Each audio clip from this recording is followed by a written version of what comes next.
బిస్మిల్లాహిర్రహ్మానిర్రహీం నహ్మదుహు వ నసల్లి అలా రసూలిహిల్ కరీం. నా ప్రేమన సోదర మహాశయులారా, మన యొక్క జీవితమంతా కూడా ప్రవక్త మహనీయ సల్లల్లాహు అలైహి వసల్లం గారు చెప్పిన విధానంగానే మనం అందరం కూడా గడపాలి. ప్రవక్త గారు మనకి చాలా మంచి విషయాలు చెప్పడం జరిగింది. అదేవిధంగా మంచి విషయాలు చూపించి మరీ ఈ భూలోకం నుండి వెళ్ళడం జరిగింది.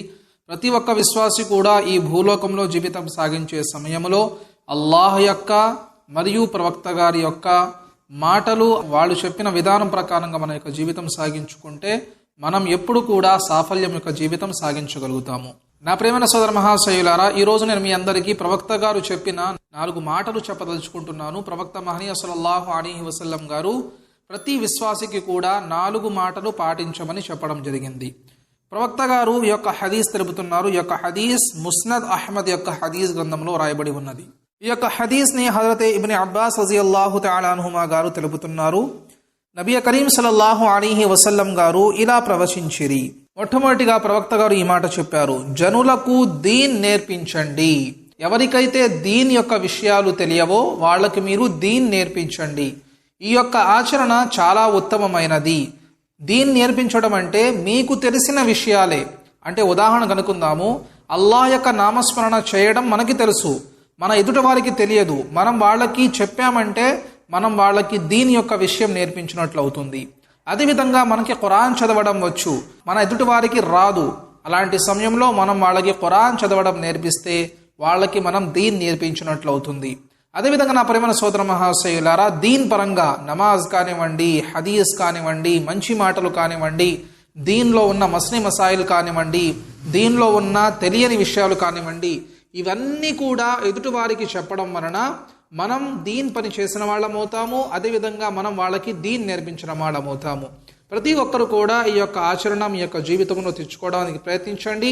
ఎందుకంటే చాలా మంది దీన్ గురించి తెలిసి కూడా తెలియనట్టుగా ఉంటారు. ఎదుటి వాళ్ళు అడిగినా కూడా నాకు తెలియదు అని చెప్పి చెప్తూ ఉంటారు. ఇలాంటి ఆచరణలు ప్రవక్త మహనీయ సల్లల్లాహు అలైహి వసల్లం గారు మనకి ముందే చెప్పారు. అందుకనే మనం అందరం కూడా దీన్ని ఎదుటివాడికి నేర్పించాలి. ఇది ప్రవక్త గారి యొక్క సున్నత్, అదేవిధంగా మంచి ఆచరణ కూడా. దీనివల్ల ఎదుటివారు మనల్ని మెచ్చుకునేవారు అవుతారు.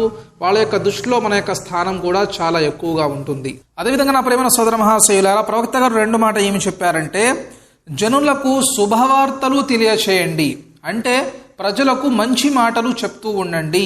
అదేవిధంగా వాళ్ళకి ఎప్పుడు కూడా హాని కలిగించకుండా వాళ్ళని ఎప్పుడు కూడా ప్రేమించడానికి ప్రయత్నించండి అని చెప్పి ప్రవక్త గారు చెప్పడం జరిగింది.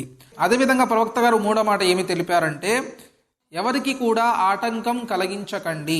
అంటే మన యొక్క చేతితో కానివ్వండి, మన నోటితో కానివ్వండి, మన యొక్క శరీర భాగాలతో కానివ్వండి, ఎవరికి కూడా మనం హాని కలిగించకూడదు, ఎవరిని కూడా ఇబ్బంది పెట్టకూడదు.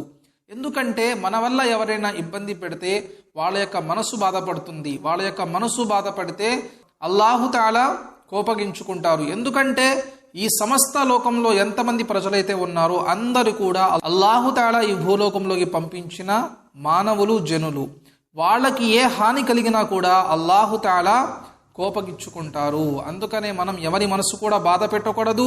అందుకనే మనకి ఒక హదీస్ కూడా వస్తుంది, ఎవరైనా సరే బాధలో ఉన్న సమయములో అల్లాహ్తో దుఆ చేస్తే అల్లాహ్ తఆలా తప్పకుండా ఆ యొక్క దుఆని అంగీకరిస్తారు. అంటే ఉదాహరణకి మనం ఎవరికైనా ఇబ్బంది పెట్టాము, వాళ్ళ యొక్క మనసు గాయం కలిగింది.